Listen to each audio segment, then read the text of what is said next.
Good morning, ladies and gentlemen. Welcome to another video cast with Connect Me, Morning. the few that choose. That is a phrase that we use here because in Connect Me, we don't expect everyone to actually um, buy into what we're talking about. Nope. We're not saying that, we're everything that we're saying is so. Yes, it is powerful. Yes, it is helpful. However, we're not for one second thinking that everyone has to agree with us. Everyone has to. So I thought I should start with that disclaimer this morning. Well, we're not dogmatic people. Aha. The spirit of this is if it helps you, great. If it doesn't, discard it. Period. That is the word. Discard it. Discard it. However, we are sure that there's going to be a lot of things that will be useful to you, that will resonate with a lot of you out there. And the aim of these videos is just to get the message out. Do you get what I'm saying?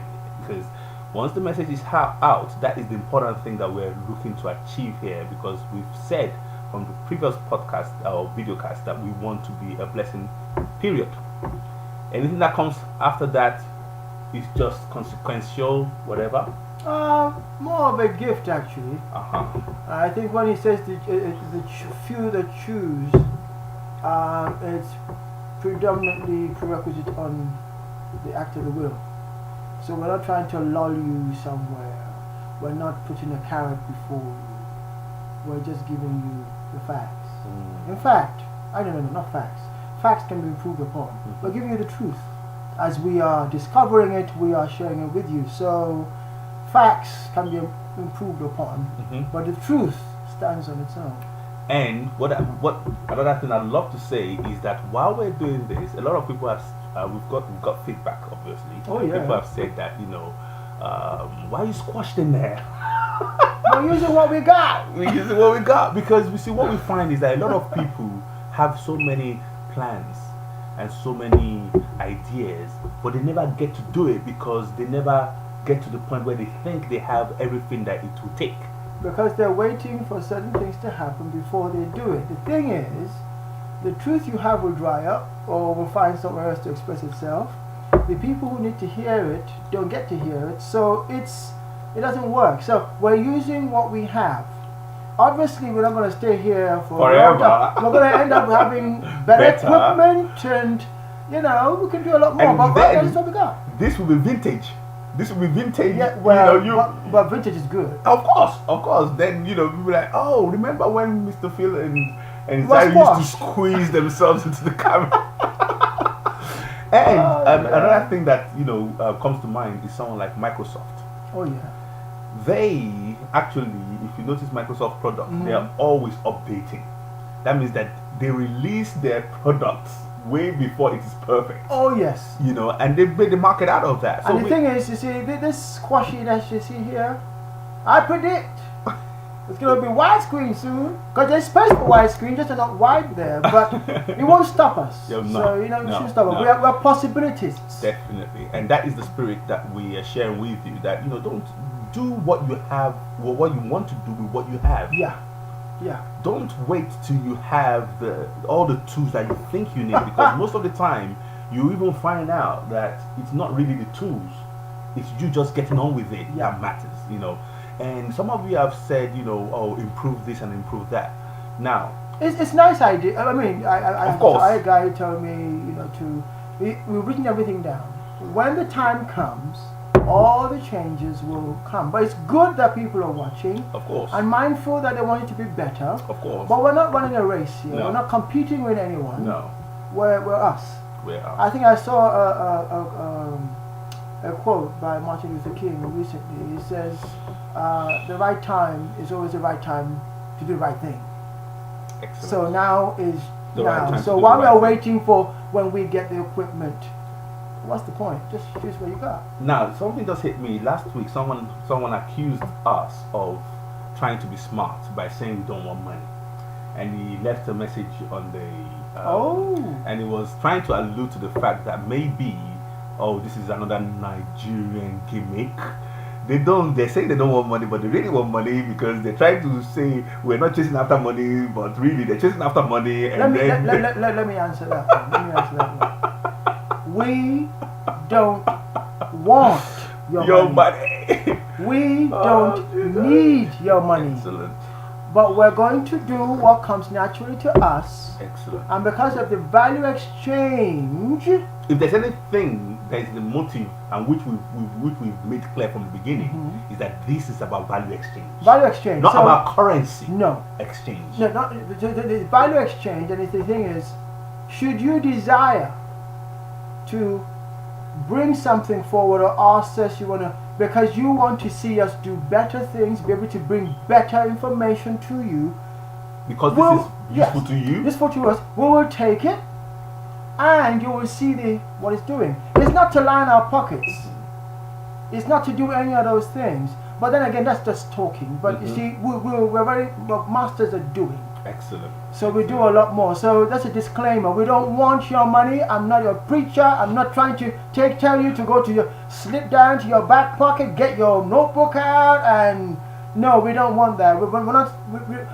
Can you see? We're not wearing gold lame suits, right? We're not there, breathing. We could do all that, but trust me, Zari can do I can all do that. I can make you, but you can do.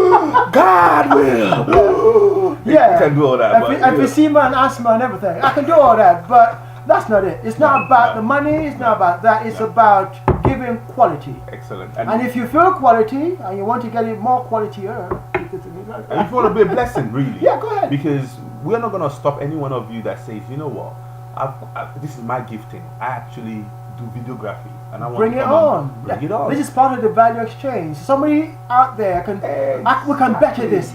Go ahead. We work in collaboration is the stuff of growth. And we will put your name on the credits. Oh, that it was filmed by this person. Yes. And that is the spirit of this.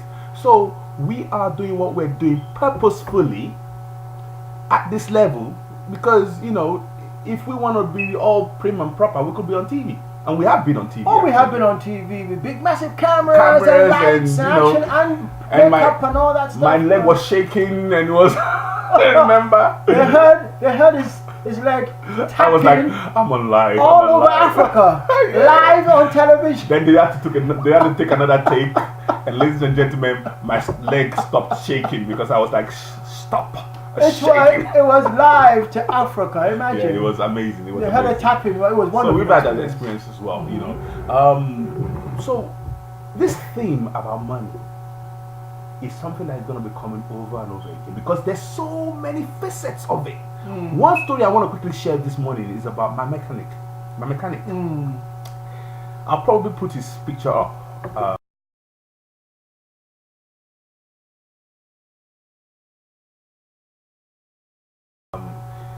He gets permission first. I told him I was going to use the video. No, because this guy, what happened was that I was driving my car some days ago, and this orange light came on, and it's this orange maintenance light that came on, and I was thinking, oh my goodness. Straight away, I was thinking about my bank account. How much have I got? Oh, it's gonna cost you. It's gonna cost you. You know, that's what we get over here. We're gonna cost you. I'm thinking. This is gonna be at least maybe 200, 300 pounds. I'm thinking, oh, okay, how much? For an orange light?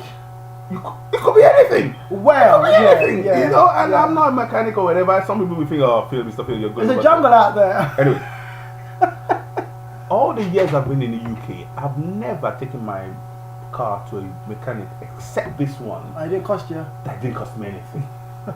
Even if it's just £60 for putting it on the machine to check what's wrong with it. We just changed a little. We tightened the screw. Invoice £60. Double-digit figures. You get what I'm saying? This guy, my mechanic, is a Sikh. One of those guys that have wear the turban. Sikh religion, yeah. And he's the first one ever that didn't go after my money. Guess what? He basically, first time he did it, I thought it was a fluke, because I took my car to him, I think a year and a half ago. And he said, Mr. Phil, come and pick your car, there's nothing wrong with it. We've checked everything and everything is fine. Come and pick it if there's any problem. And I thought it was a fluke. So this time, obviously, it happened this time. So I was thinking, okay, you've been gutted. I'm going to pay some for this. Anyway, I got there, and lo and behold, they work very fast. So I wasn't surprised when they called me. They asked me to drop it 7 a.m. in the morning. Around 11, they called me, Mr. Phil, your car is ready. and it wasn't actually him, it was his brother. The business is owned by two brothers.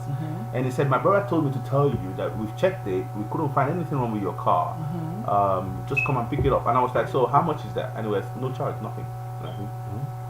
Now, ladies and gentlemen, watch this. They could have easily have told me, which has happened to me so many times. I can bet that we put your car on the machine. The machine diagnosis costs £30, and manpower to do it costs another £25. With some bobs, VAT or whatever. So your car, we've done lubricated this and lubricated that. Bill £60.